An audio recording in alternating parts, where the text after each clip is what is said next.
Welcome to the Traditional Way podcast. I'm Brett Shumway. We are brought to you by the Martial Arts Internet Network, your place for all things sport karate related. Please check out our website at www.mainternetwork.com and continue to support all of our programming on YouTube, Facebook, and all major podcasting platforms. On this episode, I will be bringing you the results from the second Premier League event of the season that took place on March 15th through the 17th in Antalya, Turkey. And before we get started, for any of you guys that watched my previous show, go ahead and disregard all my predictions from that show, as Antalya proved to be an event that I certainly did not see coming, as I seem to only be able to pick about two things that actually came to fruition at the event, which is something that we've become familiar with the Premier League, and one thing that we have grown to love, right? You never know what's going to happen, especially when you consider that the fact that the top athletes in the traditional world all come together to go head-to-head at a Premier League event, with any one of them being able to have an event that no one saw coming. It's always a possibility when you pack an event full of so much talent. So with that, let's start breaking down what happened. The minus 50 kilogram division is one that's always packed with a ton of talented fighters, and Antalya would be no different. Nothing of interest really happened in the elimination rounds, as the top-ranked fighters in their division would all advance, leaving a packed quarterfinal bracket, with Silya Oiken facing Modir Jangerbey in the first matchup, where Jangerbey would win that fight 6-4. Reem Salama would face Katarina Rodriguez in the second fight, with the world number 2 Salama losing that fight by 1 point. Emma Scardelli would face Ermina Perfetto in the next match, with Emma winning 2-0. And the final matchup was world number 1 Yorgala Salazar would meet and easily defeat Maria Olivenza 8-0, setting up an exciting Final Four. Modir would win her fight 3-1, and Salazar would win her fight 6-1, setting up a final between the world number 1 and world number 3 ranked fighters, with it looking like Salazar would secure her second gold of the year. But it was Jangerbey that pulled out the win by decision and her first Premier League gold medal since 2022. Silya Oiken and Emma Scardelli would take the bronzes in that division. In the minus 55 kilogram division was once again full of surprises, as top-ranked fighters would not make it out of the eliminations round. Tuba Yankin, Mia Baich, and now for the second event in a row, world number 1 Angelica Toluga would not see the quarterfinals at this event. I do want to take the time to acknowledge the performance from American Trinity Allen. Even though she didn't make it out of the elimination rounds, she did win 2 out of her 3 fights, and her loss was a 2-2 tie where she lost by Senshu. So she was as close as she could be to making it. As close as she could be without making it to the quarterfinals. But what was left was a matchup in the quarters, starting out with Bella Shamasheva and Halam Youssef, where Bella would prevail 6-4. The second matchup would have Syria Mancinelli defeating Maria Stoli 4-3, and the third match would find Viola Lalo winning a close match over Valentina Meneses 1-0. The last matchup of the quarters would be Louisa Aberigi winning by Senshu over Maya Sharer. In the final four, Bella would win by Senshu and Viola would win 5-4 to advance to the finals. In the end, Bella Shamasheva would win the final matchup by a score of 7-3 to secure her first ever Premier League gold medal. The bronzes were brought home by Valentina Meneses and Halam Youssef. In the minus 61 kilogram division would start out with Paris's gold medal winner Astusa Galshanazed not making it out of the eliminations round, along with world number 2 Anita Saragina and Fatma Naziani also making early exits. In the quarterfinals, Fatima Shajai and Asel Kanai would have a high-scoring matchup, with Shajai winning by Senshu in an 11-11 match. The second matchup would find Leah Avazari beating Ingrida Suchikova 4-3 to move on. Yuki Kajuro would defeat Aurora Graziosi by a point, and in the last matchup of the quarter saw world number 1 Reem Kamas losing 3-2 to Myram Ajare. In the semifinals, Fatima would easily win 7-1, and Miriam would win 5-3, setting up a gold medal matchup between two fighters looking for their first Premier League gold medal. And Shai showed how much she wanted it, as she would defeat Ajare 9-1 to secure the win. Reem Kamas and Asel Kanai would win bronzes. The minus 68 kilogram division had an interesting result in the elimination rounds, as Paris winner Talia Sombre wouldn't just not make it out of the elimination. She wouldn't win a single fight.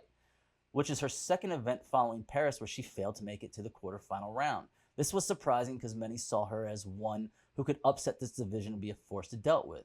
We will have to see if she can regain form in later events. The quarterfinals started out with Victoria Grejner winning 7-3 over Mobina Heidiarjomshaloi. Pamela Bodai would defeat Melissa Braddock 4-3.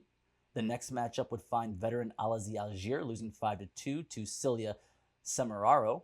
And the last matchup was Constantina Peppa losing to Elena Corsi. The next round found Grangier would advance, winning 4-2 over Bodai, and Semeraro would lose to Corsi 1-0, leaving a final matchup that would be close as Corsi would regain her form to win the gold and take the top position once again as the reigning grand winner looks to move past her missteps from Paris. The two Italians would share the bronze medal positions on the podium as Bodai would win her first Premier League medal. The final female Kumite division would have one elimination exit that was unexpected, as world number 5 and the World Championships bronze medalist Cleo Ferracuti would lose early and not see a quarterfinal for the first time in a while. The quarters would showcase some lower-ranked fighters as the first matchup would find Shahinez Hemi walking through Meltem Akul 10-4. Next, Neve Jr. would lose to Maria Garcia 4-0. Third matchup would be a win for Johanna Kinnear as she would defeat Rochelle Walters. And finally, Sofia Boroselva would defeat Rita Oliveira by a score of 6-3, setting up a finals where Maria would beat Shahinez 2-1 and Joanna would walk through Sofia 11-3. The final matchup would not be close as Joanna would easily win gold, defeating Maria 11-3, winning her first Premier League gold medal of her career. The bronze medal podium was shared between Sofia and Shahinez. The women's kata division started out with a bang as Kiri Mishimi's Premier League debut came to an early end as she drew a spot in the final pool where Grace Lau was waiting, and the world number 1 would defeat her in a great showdown at Super MP, with Grace winning by 0.4 points. Additionally, world number 4 Marissa Auchi would exit early as she lost to world number 13 Anna Cruz by a half point, setting up a final 8 showdown that started with Azuma Saiko defeating Anna Cruz by 1.2 points. Sakura Kokomai would lose to Dalara Bozan by 0.6 points. Maha Ono defeated countrywoman Natsuki Shimizu by 1.4 points. And in the last matchup of the quarters, Grace Lau easily defeated Sakura Alforte by 2.1 points. The semifinals matchups ended up with Saiko winning by 1.2 points over Dalaria and Grace beating Maho by 1.2 points as well. The final was set up for Grace's return to the finals after missing out in Paris. This time, however, she would win a close matchup by 0.2 points to defeat Saiko and secure her first gold medal in a Premier League event since 2018. The bronze medals were won by Dalaria Bozan and Marho Ono. The men started out with some top-ranked fighters exiting early in the minus 60 kilogram division as world number 4 and Angelo Crescenzo, number 5 Hiromu Hashimoto, and number 7 Ali Abdel would all not make the quarterfinals, setting up the first match of the final 8 with newcomer Christian Sabatino defeating Kaiser Alpespe by Senchu. Next, Danilo Greco would lose to Ire Samdan 2-1 as Ire was looking to repeat his gold from Paris. In the third matchup, Bogdan Gogolosi would lose to Abdullah Shaban 5-4. And in the last matchup of the quarters found Abdallah Hamad would squeak out a victory over Christos Zenos by Senchu. In the semifinal, Samdan would defeat Sabantino 6-1 and Shaban would win over Hamad by Senchu, setting up a final matchup where Samdan would look to take his second gold, this time in front of his home crowd. But it would not happen as he lost to Shaban 6-5, where Abdullah would win his first ever Premier League gold medal. The bronze medals were won by Hamad and Greco. Now there are upsets and there are just poor performances. And in the minus 67 kilogram division, we had the latter. Coming into Turkey, world number 3, Didar Amirali was the top seed in the draw. Not only did he lose every match in the elimination rounds, he failed to score a single point at this event, leaving the division wide open for the taking for everyone else that was present. The quarterfinals started out with 2 Japanese fighters going at it, where Yugo Kosagi and he would defeat Hiroku Nakano 3-1. Jed Thompson would lose to Saeed Obaya 8-2 in the second match. The third match found Henat Pak losing to Omer Ozer 8-0.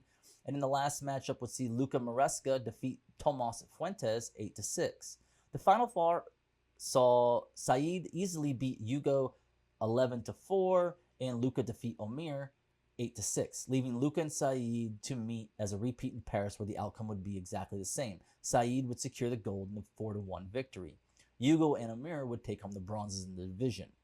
In the minus 75 kilogram division, the Premier League debut did not go as expected for Harori Pitzel, as he couldn't make it out of the elimination rounds, as he lost 2 of his 3 matches.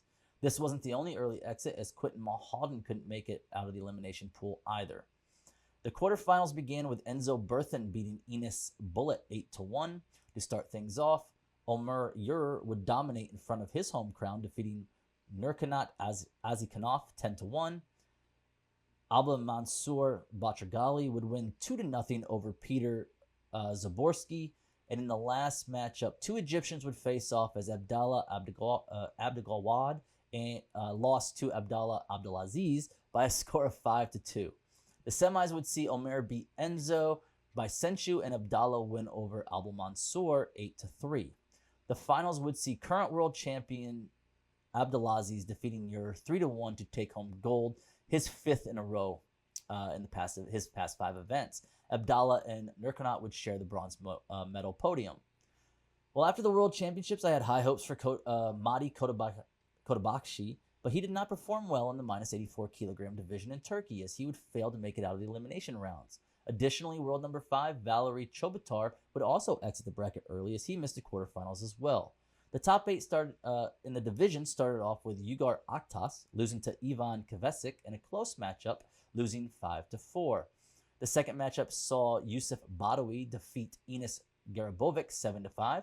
World number 6 would beat number 3 as Konstantinos Mastrogiannis defeated Rikito Shimada 4-0. And lastly, Turgut Hazanov would lose a close matchup to Muhammad Al-Jafari by a point. The semifinals would find Yusuf beating Ivan 3-2 and Muhammad over Konstantinos by decision. And just like the semis, the finals would have another close match as Yusuf would defeat Muhammad 3-2 to secure the gold, making this his 11th gold in his last 13 events, going all the way back to 2021. Ivan and Turgut would both win their bronze medal matches. The final men's Kumite division did not have any surprises in the eliminations pools, with top-ranked athletes in each pool advancing to the quarterfinals. The first fight of this round started with Rob Timmermans winning over Furkan Kalali 3-2. Angelo Kvesic would beat Matteo Avanzini by Senchu to move on. The third fight was Rodrigo Rojas losing to Anis Bostanzik 4-1. And in the last matchup of the round, Taha Tariq Mahmoud would defeat fellow countryman Ahmed Almasri 3-1. The final 4 had Kvesic winning 2-1 over Timmermans and Mahmoud over Bostanzik 9-4. Setting up a final matchup where Mahmoud would look to take his 11th gold in his past 12 events. But unfortunately, making there does not guarantee that you're going to win, as Kvesic would take the match, securing his first Premier League gold medal by a score of 7-3. The bronze medals would be won by Bostanzik and Avanzini. The men's kata division was a wild ride with some interesting occurrences. Let's start with the biggest surprise for me. Current world champion and number 3 ranked Ali Sofoglu did not make it out of the elimination rounds in front of his home crowd, losing to Ryuji Moto in the first round, setting up a quarterfinal with 6 out of the 8 athletes being from Japan. The first matchup paired Ryuji Moto and Sakichi Abe, where Moto would choose to run Jite, not normally considered a high-level kata, and it didn't pay off for him, where he lost that match by 3.2 points, leaving us all to question his kata choice. In the second matchup, Ariel Torres would defeat Ryusu Ikeda by 0.9 points to advance. The third pairing found Kazmoto defeating Ryunsuke Kikuchi by 0.6 points. In the last matchup of the round, Kokoro Nishiyama would defeat Alesso Giannami by 1.5 points. Kokoro would continue to dominate into the semis, where he beat Kazmoto by 1.7 points, and Ariel would defeat Sakichi by 0.4 points to make his first ever Premier League final, where he would go on to face world number 1. In the final, Nishiyama would secure another gold, beating Ariel by 2 points. And the bronzes were brought home by Sakichi and Alessio. Antalya was an interesting event. I always expect upsets, but I didn't think as many top-ranked competitors would have as many early exits as what we saw in Antalya. Most notably for me, though, was Ali Sofoglu. Now, I'm not going to say that just because he's from Turkey that he should have made it. But that has to be a big disappointment for him, right? Especially when you're from a country that doesn't get a lot of big events. You would love to have a good showing in front of your home crowd. But what I find more interesting was at this event was this is only the second time he's missed the quarterfinals at a Premier League event since 2019 was the last time he did one. So that's more. I would have liked to have seen him in the quarters, being from his home country, but it's just shocking that he missed it to begin with. I want to acknowledge the youth presence in the Premier League now, right? The competition is getting younger and the young adults are making their presence known in the division. The average age of the medal winners in Antalya was 23 and a half, which means there was a lot of 19 and 20-year-olds winning medals at the event. The influx of younger competitors is always a huge win, especially in the Kumite divisions. They fight, they make more exciting fights. They're younger. They want those wins so bad that they're pushing for it and they're pushing the action. Love to see it. Lastly, I want to address the way the Premier League seeds their draws for the round robin format, right? I think you got to seed the top 8. Seeding the top 4 can only create great matchups in the elimination rounds that should be saved for the quarters and the semifinals. Look, I get what the naysayers are gonna chime in on this one, right? You got to beat anyone anyway, so where does it matter? I'm not looking at this from a competitor's mindset. I'm looking at this from a spectator and a fan of the sport, right? If you have 8 elimination pools and those winners of each pool meet up in the top 8 for the bracket, then the top 8 ranked athletes should have a chance for that spot without having to go through the world number 1 in the early round. The way it's set up now, and we saw it in female kata, right? The world number 1 and number 5 ended up in the same elimination pool, while pools 1, 5, and 7 didn't have a single top 10 ranked competitor in the elimination round. How is that right? That someone ranked outside the top 10 has an easier shot to make the quarters than somebody who is ranked inside the top 10. This just doesn't make any sense to me. And it's not like those that are ranked outside the top 10 don't have a shot. How many top-ranked athletes did we just cover getting knocked out in the elimination pools, where they were the only one, or they were one of the seeded athletes in that division, right? And they still got knocked out. This just feels something like something for me the Premier League could fix to make a better overall event. With that, guys, please join me on the next episode of the Traditional Way podcast, where I will bring you the results from the U.S. Nationals and preview the next Premier League event. Yeah, I know that seemed quick, but Karate One is running them tight this year as Cairo is less than a month away. Please continue to support the Martial Arts Internet Network. Make sure you like, share, subscribe to all our great programming. Until next time, folks.